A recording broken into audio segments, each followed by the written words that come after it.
before we get in this episode, can you do us a favor? Will you go ahead and subscribe to the channel? Will you ring that notification bell? And if you would, give this video a like. Well, enough of that mumbo jumbo. Let's get to the episode. Let's talk developmentally speaking, glow up, and connecting through wrestling. Hey everybody, I'm Morty. And I'm Brian. And on today's episode of Connecting Through Wrestling, we have wrestling legend, tag team legend, B. Brian Blair. How's it going?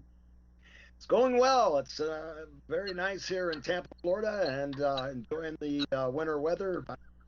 75, 78 degrees in the daytime and maybe 60 in the evening. It's beautiful. Okay, rub it in. Rub it in a little bit. That's fine. I know you guys are in Indiana, so I had to say that. Yeah, it's actually, it's not as bad as right now, but because I don't hear it, but it was storming just now at the beginning of December. Thunderstorm in the beginning of December, because Indiana weather, you don't know if you'll walk outside and it'll be raining, and then 10 minutes later it'll be sunshiny, then you'll have a hurricane with a blizzard. It doesn't make any sense, but that's what we do here, and we're used to it by now. Morty, I was in Fort Wayne, Indiana, I think it was 2 years ago for a wrestling event, and there was a sign that said, welcome to Fort Wayne, the second coldest city in America. Was that true? The second oldest city in America. The second coldest. Oh, Coldest. Cold, like frio. Hey, frio. Yeah. I don't know. Like, Alaska exists in America, so probably not. It was in the continental state. Oh, the continental. That may be true. I don't know. I mean, I feel like the Montana, Bismarck. I mean, you go up to the Dakotas. I've been everywhere. I saw that sign. It was in the hotel we stayed at. It was, kind of puzzling, but I figured, well, if they're going to put it up there, it must be true. Well, it might be based off of record temperatures or something at one point. I don't know. I've never heard that before. Up in Fort Wayne, I'm assuming you were there for Heroes and Legends, or? That sounds like it. Yes. Mm-hmm. We did that show this year. Yeah, it was a good show. I remember. Yeah. So I'm going to ask you the same question I ask every person that comes on the show, be it developmentally speaking, glow up, or connecting through wrestling. What made you get into professional wrestling? Well, Marty, I watched it on television. I saw it on television for the first. I think I was about, I don't know, I was young, about 12 years old maybe. And here in Tampa, Florida, we had Gordon Soley and Championship Wrestling Florida, and I became enamored with it. We moved here from Gary, Indiana, when it was right before my 11th birthday, right around. And there was no Tampa Bay Lightning. There were no Buccaneers, Tampa Bay Buccaneers. There were no Rowdies. There was nothing but wrestling and the University of Tampa football. The Spartans had a great team. Mr. Wonderful Paul Orndorff, number 40, played on there. Freddie Solomon, one of my great friends, God bless him, the only person that beat his records for the 49ers, his receiving yards was Jerry Rice. And I'd sell sodas at the Tampa Stadium and make a living. It was a good time, but I saw wrestling and I was enamored with it, especially Jack Briscoe. A few years later, Jack Briscoe emerged on the scene, and he was just, amazing, because I always loved wrestle. I love football. I love sports, baseball. And Jack was amazing. Of course, Dusty Rhodes and all the guys that you guys have all heard about. Oh, yeah. Wow. That's definitely I've been a wrestling manager for a few years now, and it truly, you don't get into something because you don't like it, and you hear all these people all the time. I don't know, in the independents you hear people call oh, well, you Mark, blah blah blah blah blah. Well, we all are. There's a reason why we got into it, because we enjoyed it. That's right. We're all Mark. I mean, I have been a fan, and I'm still a fan of wrestling. Always, it's in my blood. I mean, I eat, drink, sleep, breathe. It's always in my veins. I mean, I've done a lot of other things, from being an elected politician to owning gold gyms, several other things. But and you can read about that in my book, Truth Be Told, which you put up there, which makes a great Christmas gift, a Hanukkah gift. You can give away 12. Yeah, absolutely. Yeah, we will. Put a link for that in the. Where could that be found at? Amazon. Amazon. Yeah, we'll put an Amazon link in the video. And you can find that down below in the about section of this video for sure. So yeah, Brian, got So, anything for him? what was it like coming up in the Florida territories there? Because it seemed like it was a wrestling hotbed for the longest time. It really was. I mean, I felt really bad. As a matter of fact, Florida gave me my opportunity. And Eddie Graham was a big mentor of mine. Eddie Graham, Buddy Colt, of course, Hiro Matsuda got stretched for over 3 summers, 3.5 summers uh, by him and Gordon Nelson. Oh God, everybody came. Bob Backlund, of course, Jack Briscoe, Carl Gotch. So many guys would come and work out with you. I'm very grateful to all of them. We were learning MMA before MMA was cool, and Eddie didn't want any wrestlers to go out and get beat up by a mark. And that's how he would phrase it. Don't ever let a mark beat you up. It's okay if another wrestler beats you up. Don't ever let a fan beat you up. So, it was very, very tough. As a matter of fact, out of the 3 summers, actually 3 summers and 4 weeks that I trained there, the only 3 people that stayed out of over 100 were Paul Orndorff, Hulk Hogan, and myself. It was tough. The talent that came through Florida, it was a hotbed of wrestling, as you said, Brian. There were Mm-hmm. so many awesome stars there. Everybody in Florida, because the payoffs were decent, weather was beautiful. You know, great place to raise a family. Very, it's a growing city, but at the same time, you can still have that little small feel.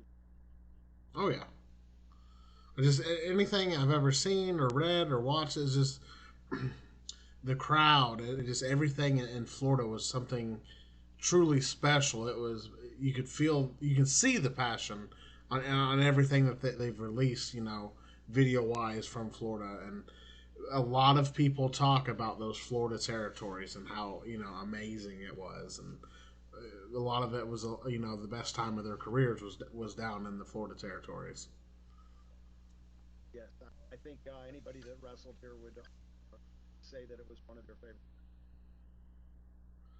So how was it? So how long were you down in the Florida territories before you started branching out? Well, I started in June of '77, June or July of '77, and then I stayed for like 6 months, and then I went to Kansas City. Never forget, Jack Briscoe told me before I went there, he said, I'm going to teach you a special move because when you go there, Pat O'Connor's going to ask you what you finished. In Kansas City, there were 3 owners, Bob Geigel, uh, Pat O'Connor, and Harley Race.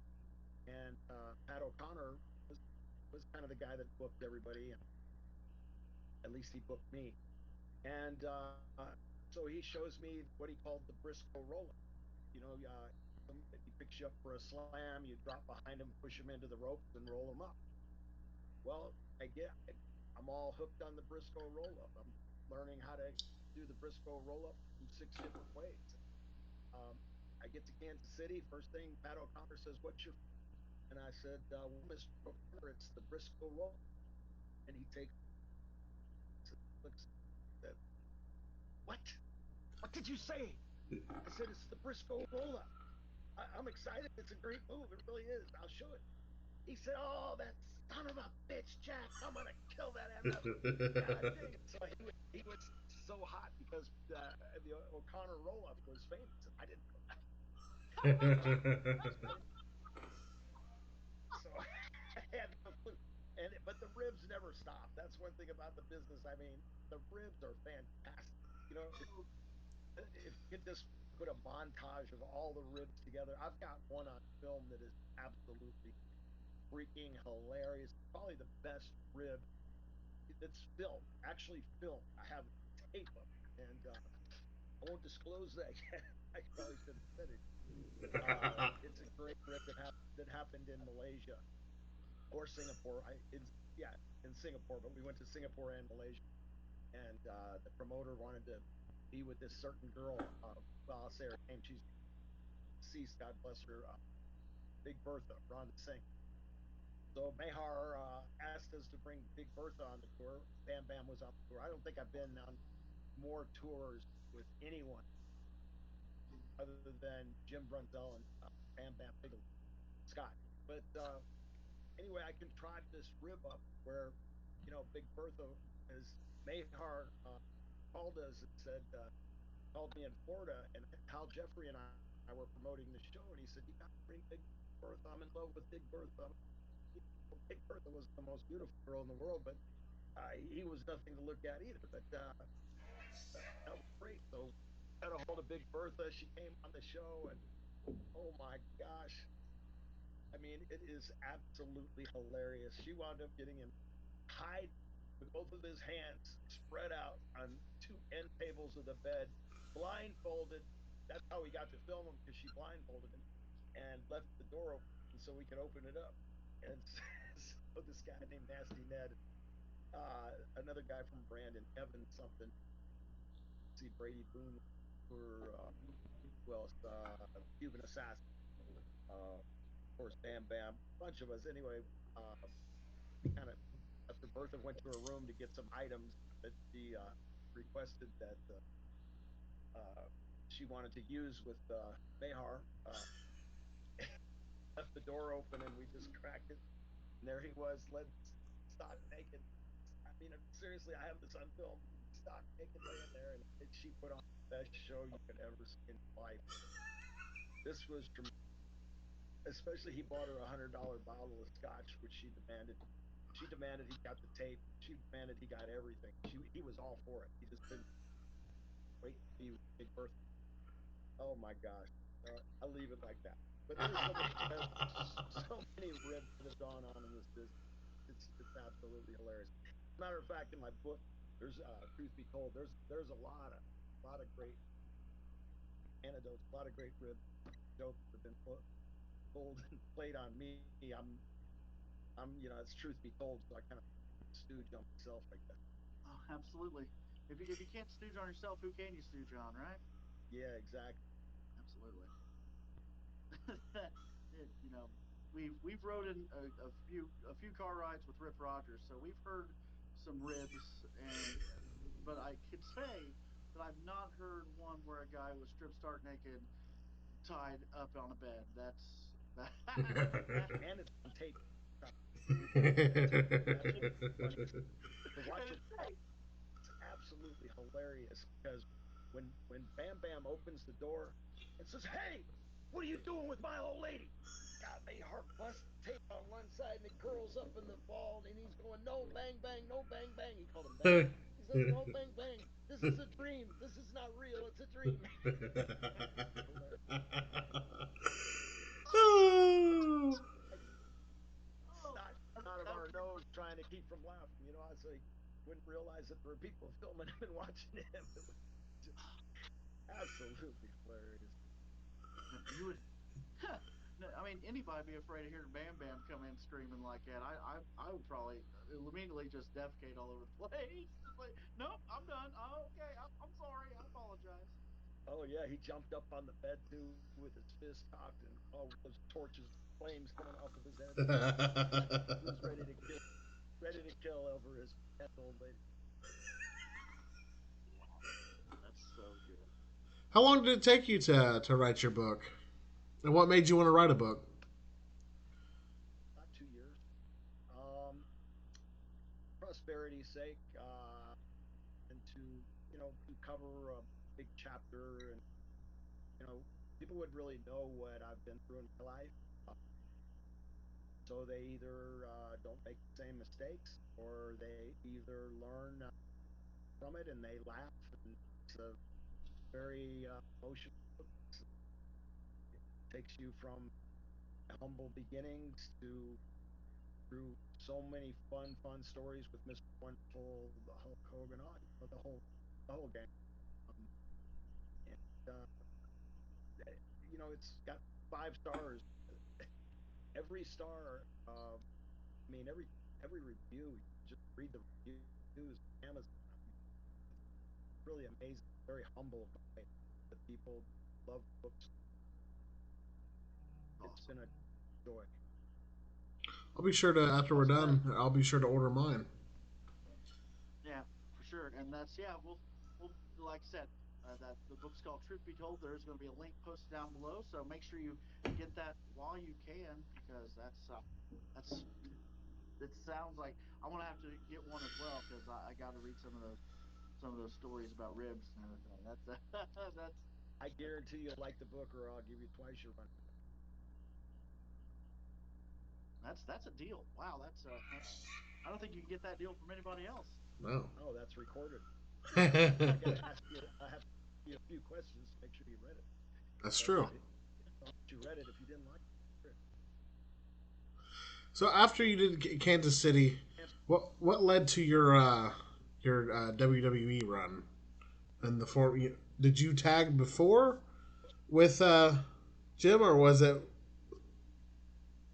No, I actually went to WWF and worked with Vince Senior first, and I got Mr. Wonderful ready for WrestleMania 1, and came back to Florida, became the Florida Heavyweight Champion for the second.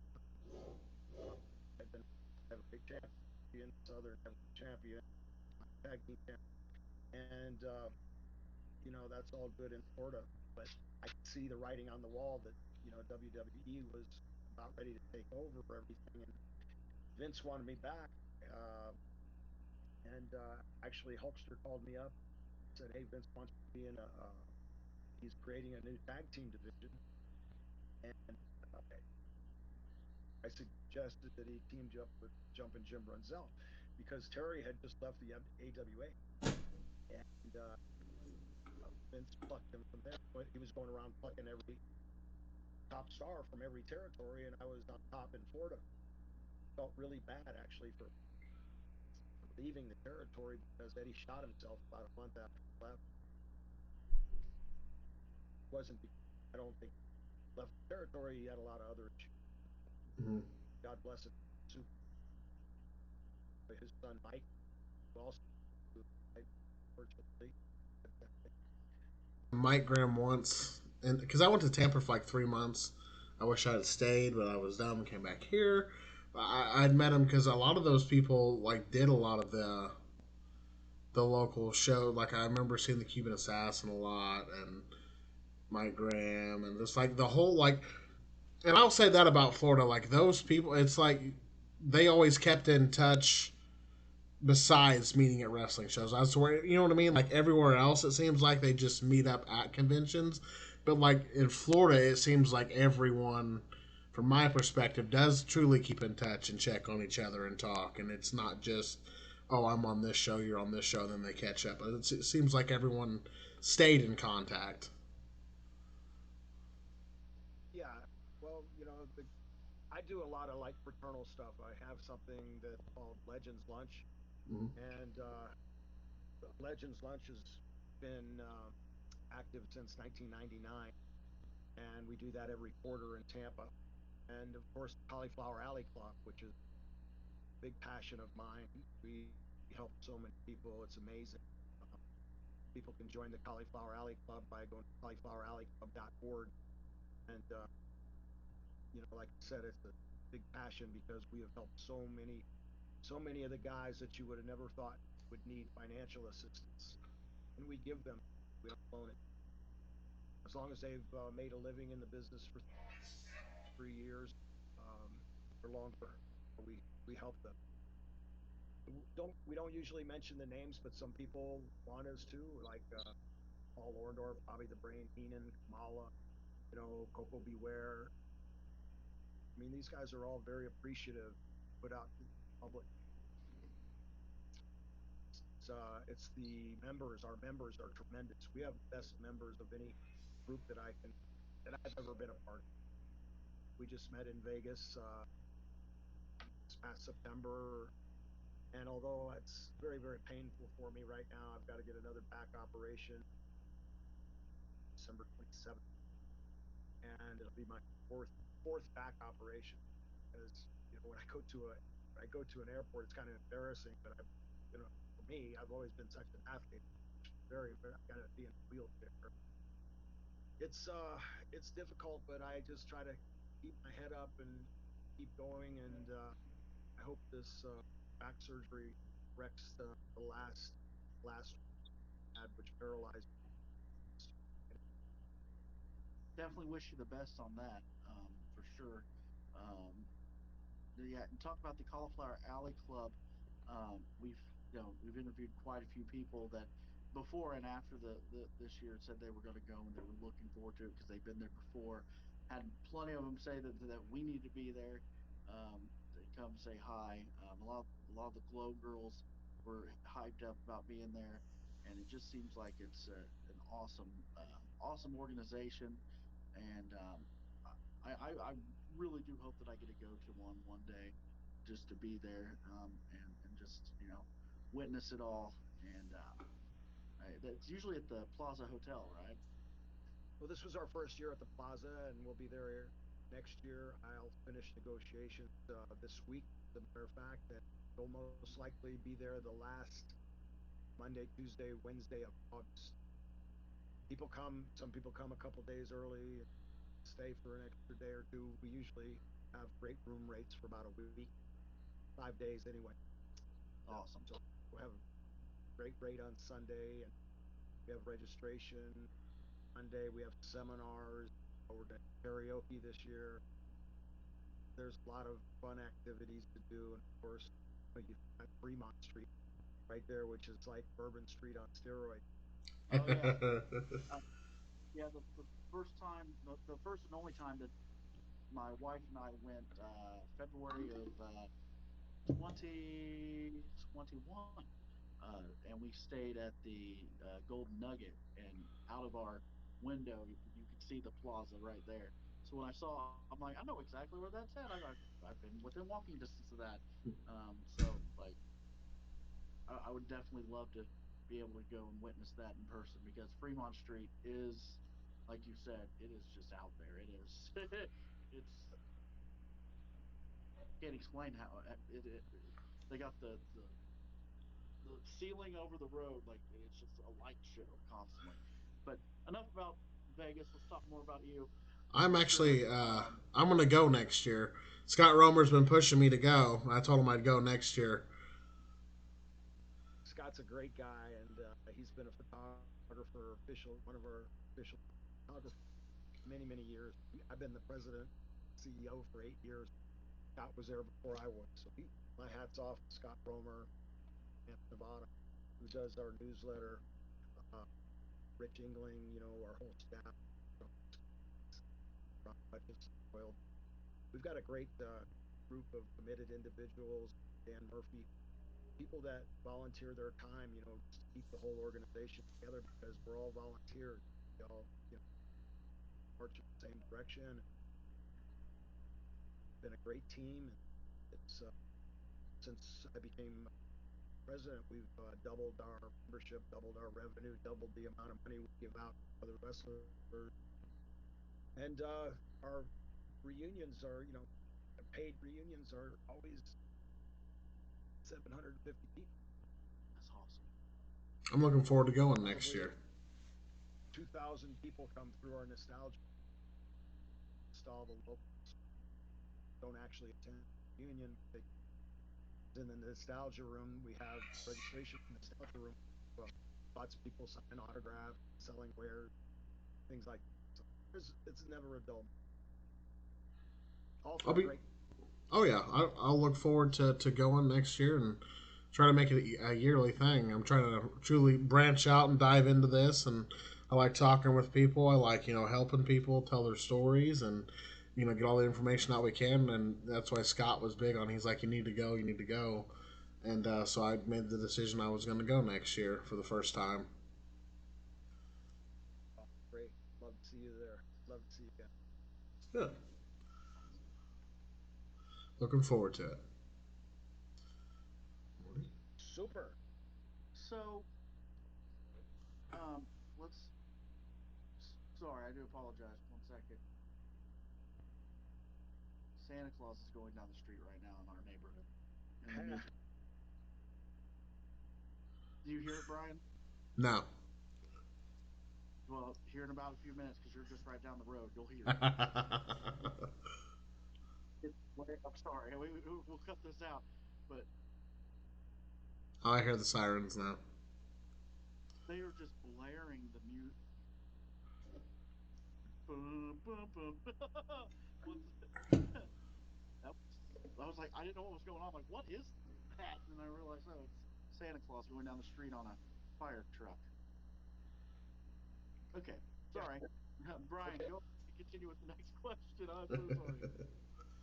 No, if there's any advice you could give to somebody to get into wrestling that wants to become a wrestler, what would that be? Be as honest and truthful and blunt as possible if you need to be. Well, first you have to have a passion. Whether whether it's being a wrestler, a fireman, policeman, or whatever it is, you've got to have passion, desire, dedication. But do a real assessment of yourself. Look at yourself, and can you really see yourself on television? Can you really think you're athletic enough to do the moves that you really feel comfortable in front of people? And if not, do you think you can get there? And it's a lot of dedication, a lot of time in the gym. If you don't work out, you're gonna get hurt. And then when you do work, hurt. But unfortunately, I've worked out hard all my life. Always worried about what time to get to the gym.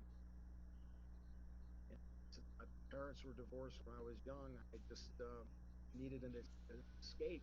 Uh, so sports were my escape.